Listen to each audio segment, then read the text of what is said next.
Everyone, আসসালামু আলাইকুম। Good morning সবাইকে। কেমন আছো সবাই? আশা করতেছি সবাই ভালো আছো এবং সুস্থ আছো।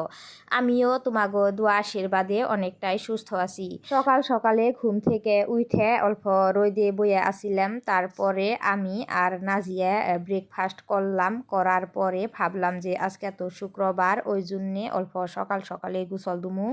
নাজিয়ারেও সকাল সকালে গোসল ধোয়াই দিছি আর আমিও গোসল ধুয়ে ফ্রেশ হয়ে আইলাম। আজকে শুক্রবার, তাই তোমাগো আমার পক্ষ থেকে সব বেড়ে জুম্মা মুবারক। কালকে বহুত কয়টা কাপড় ধুইছিলাম, কাপড় শুকাইছিল না কালকে, তো আজকে সকাল সকালেই ঘুম থেকে উঠে আগে কাপড় শুকে দিয়ে থুয়েছিলাম। তো দুপুরে যে গোসল ধুয়ে কাপড় মেলা দিবার গেছিলাম, হেসুম যায় দেখি কাপড় শুকাইছে, ভাবলাম যে নিয়ে যায়। তো এই কাপড় কয়টা অল্প পরে ভাজ করে থুমু। আর এদিকে রান্তাছি, যে ভাত বানাইতেছি আর তরকারি রান্ধবো না, রাইতে চিকেন বেশি করে বানাইতেছিলাম, তো আজকে রান্না বাড়া অল্প কমই, খালি ভাত বানাইতেছি। তো প্রথমে আমি নাজিয়ারে ভাত খাওয়াইয়া নিলাম, তারপরে আমিও ভাবলাম যে ভাত খাইয়া নই। নাজিয়ার আব্বার তো ভাত খাইতে দেরি হবো, 3টা 4টা বাজে জায়গা দুপুরের ভাত খাইতে খাইতে। তো আমি ভাবলাম যে খাইয়া নই, এক তরকারি দেয় ভাত খাইয়াও ভালো লাগতাছে না। রাইতে ভাইবা থুইছিলাম যে কালকে দুপুরে কোনো ধরনের সবজি বানামু না, ঠান্ডার মধ্যে এত রান্না বাড়া ভালো লাগে না, ওই জন্যে তরকারি অল্প বেশি করে বানাই থুইছিলাম। নাজিয়ার আব্বা দুপুরে ফোন করছাল, কইলো যে ট্যাংরা মাছ কিনছি, এখন কি রানবা? কইলাম যে অল্প পরে রান্ধুমনি, মানে ভাটিবেলা রান্ধুমনি, রাইতের নিগেল। কারণ 8টা 9টা বাজায় রানবার যায় আমি, রাইতে 8টা 9টা বাজায় রানবার গেলে আরও বেশি ঠান্ডা লাগে, ওই জন্যে ভাবছি যে আজকে ভাটিবেলা রাইতের রান্দা রান্ধে ধুমু। তো এই যে ভাটিবেলা ওয়া গেছে আর আমি এখন এই যে রান্তাছি ট্যাংরা মাছ দিয়ে, আলু দিয়া, টমেটো দিয়ে ঝুল বানামু, মানে ঝুল ঝুল না, অল্প গ্রেভি টাইপ করে আর কি তরকারি বানামু।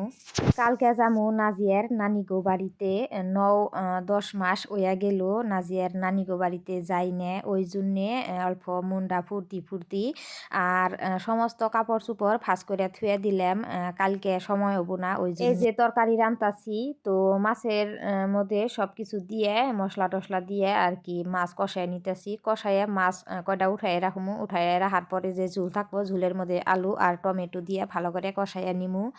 তো এদিকে তরকারি কষাইতেছি আর আমার পুরে খিদা লাগিয়ে আছে অল্প ভাটিবেলার সময়।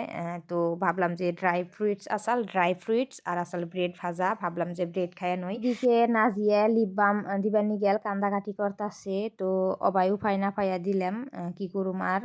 তো এই যে আমার মাছ কষাই না হইয়া গেছে, এখান থেকে মাছ কয়টা উঠাইয়া রাখতাছি আর ঝুলের মধ্যে আলু আর টমেটো দিয়ে ভালো করে কষাইয়া নিমু। আজকের রান্দা বাড়া এই তুরি। যদি ভিডিওটা ভালো লাগিয়া থাকে তাহলে লাইক কমেন্ট করো আর ভিডিওটা শেয়ার করে দিও, যাতে অন্যজনে দেখবার পারে। আর আমার নতুন নতুন ভিডিও পাওয়ার জন্যে আমার পেজটা ফলো করে দিও আর ইউটিউব থেকে আমার চ্যানেলটা সাবস্ক্রাইব করে দিও। তো তোমাকে সব বেড়ে আল্লাহ হাফিজ, ভালো থেকো, সবাই সুস্থ থাকো আর আমার নিকালও দোয়া করো।